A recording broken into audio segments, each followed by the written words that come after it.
Hello everyone, I am Dr. Swansiji Sharma and I am giving a presentation on the chapter 1 of physics of diploma engineering students, and the name of the first unit is units and dimensions. Now before giving discussion on this chapter, I would like to tell you something about the contents of the syllabus and the mark distribution scheme. So in your course there are 6 units, that is first unit unit and dimensions, second is force and motion, then third is work, power and energy, then fourth is rotational motion, fifth properties of matter, and sixth is thermometry. So in all there are 6 units. And about the marks distribution scheme, external paper will be of 75 marks, that is held in the month of December. Then 25 marks have been allotted to the internal assessment, which is based upon internal house test performance and practical performance and attendance.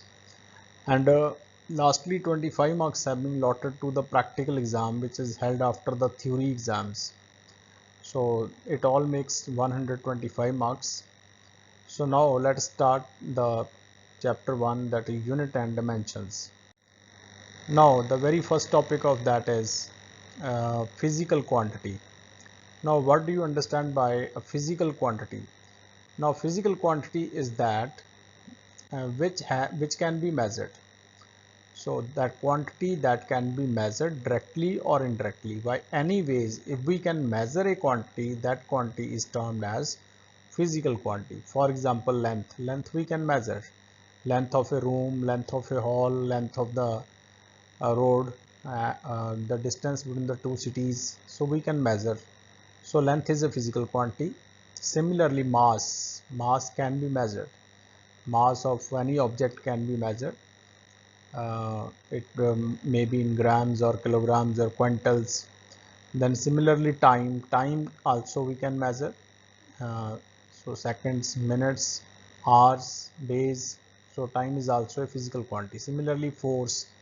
So besides that, there are so many other physical quantities like temperature, pressure, speed, acceleration, and many more that you will study in this chapter. So these all are called physical quantities.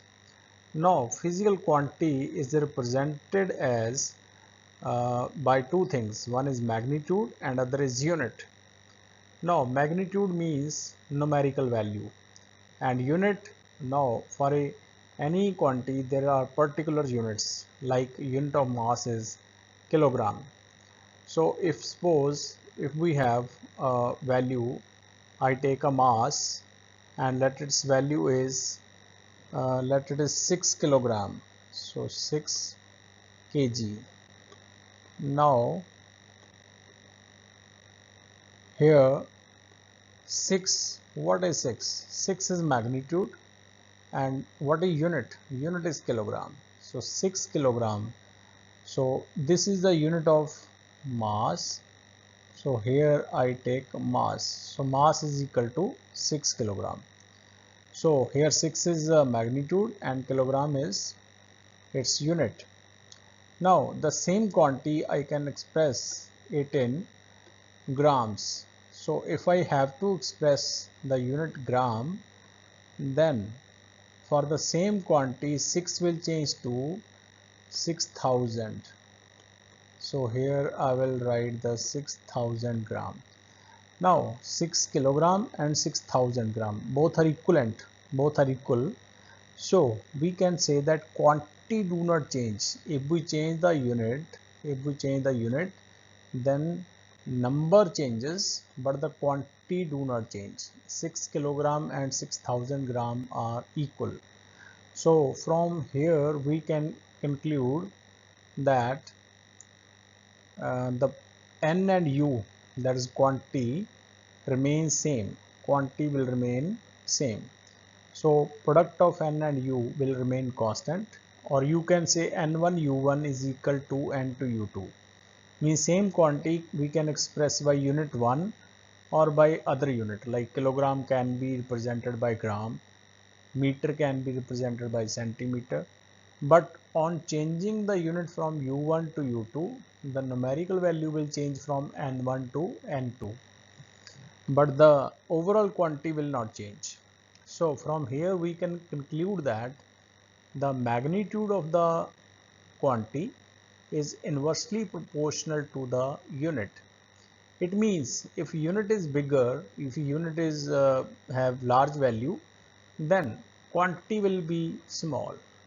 Magnitude or numerical value will be small. Like if we measure the weight in kilogram, then magnitude will be small. If we measure the same weight in grams, which is small unit, then the quantity will be large. Numerical value will be large, quantity will remain same. So numerical value depends upon the unit. If unit is bigger, numerical value is small. If unit is smaller, then magnitude of or numerical value is large. So magnitude and unit, magnitude of physical quantity and unit, they are inversely proportional to each other. Now there are two types of quantities. One is fundamental and other are derived. Now what are fundamental quantities? Fundamental quantities are those which do not depend upon other quantities for their derivation or definition. So quantities which are independent of all other quantities are named as fundamental quantities. There are basically three fundamental quantities, that are mass, length, time, but later on some quantities were added in fundamental quantities. So that are like temperature, then there is a electric current, luminous intensity, temperature. So that will read in this chapter later on. So you remember some physical quantities which are do not depend upon other quantities, they called fundamental. So examples are mass, length, time, temperature. Okay, then next is derived quantities. What do you mean by derived quantities? So derived quantities are those that can be derived by using the fundamental quantities, that is mass, length or time.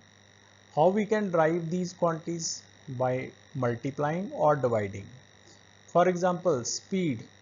What is speed? Speed is the ratio of length and time, distance upon time. So speed has been derived from length and time. So speed is called a derived quantity.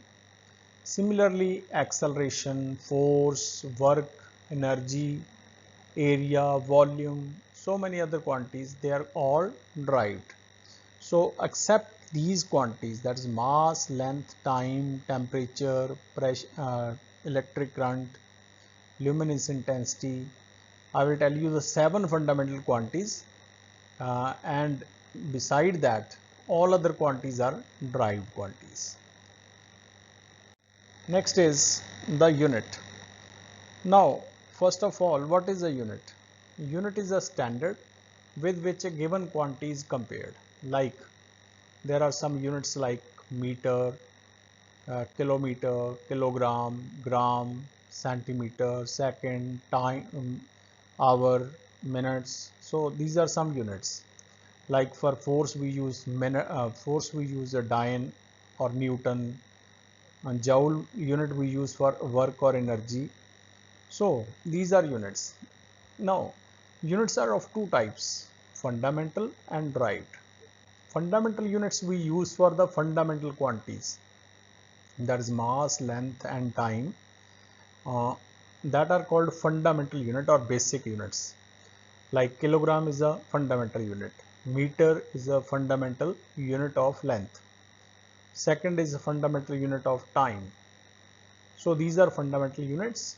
And derived units, that units which can be used for derived quantities or by using the derived units like meter and second. If we combine them, that is divide them both, that is meter divided by second, then that unit is called a derived unit, and that is the unit of speed. So similar to this we have unit of area is meter square or centimeter square, that is also a derived unit. So except those which are used for fundamental quantities, all other units are derived units. So that will discuss in detail in this chapter. So there are two, that is fundamental and derived. Next, as there are many units and many units for a single quantity, so it becomes very confusing. So to remove this confusion, we have divided the units in some system. There are four system of units, so that are CGS system, MKS system, FPS system and SI system. Now in CGS system, CGS CGS stand for centimeter, gram, second. These are the units of fundamental quantity. Centimeter for length, mass unit is gram, and time unit is second. So CGS system. And the problem of this system was the units used in this system were very small. As we have to measure some a long distance, then in that centimeter is a very small unit for that bigger lengths, or gram is also very small unit for heavy masses or larger masses. So this system is not used for bigger quantities. Then second is MKS system. Now here M stand for uh, that is meter, K stand for kilogram and S stand for second. Now the length unit is meter here, mass unit is kilogram and time unit is second. Now this one has more bigger units in this system, that is MKS system. Then third one was FPS system. It is also called a British system because that were introduced by British people. So here F stand for foot, P stand for pound and S for second. Foot is a unit of length. P pound unit is used for mass, and 1 pound is approximately 452 gram, and S is for second, that is unit of time. So that is FPS system. The latest system that was invented in 1962, that is SI system. The full form of SI is International System of Units. Now this is a bigger system and contains almost all the units, and this is a very common system all over the world. Now in this system there are 7 fundamental quantities. In other system, that is CGS, MKS and FPS, there are only 3 fundamental quantities, that is mass, length and time. But in SI system there are 7 fundamental quantities and 2 supplementary quantities. So there are 7 fundamental units and 2 supplementary units in SI system. Now what are the different quantities, that is fundamental quantities in SI system? So first quantity is mass and the SI unit is kilogram. Then second quantity is length and its unit is meter. Then third quantity is time, its unit is second. Then fourth quantity is temperature and its SI unit is Kelvin. Temperature has also other units like degree Celsius, degree Fahrenheit, but they are not SI units. So SI unit of temperature is taken as Kelvin. Then we have electric current. The unit of electric current is ampere. So ampere is SI unit. Then luminous intensity, which is unit of brightness or energy. So that unit is, its unit is candela. And lastly we have amount of substance, that is very small amount, that is unit is taken as mole. So it is taken as like mass of very small matter, that is of atoms. So that is taken in terms of mole. If there is a large mass, then that is taken as in kilogram. Mole is a very small unit for the amount of substance.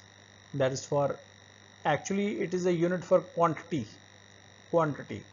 That is 1 mole is equal to Avogadro number of atoms. So these are 7 fundamental units for 7 fundamental quantities in SI system.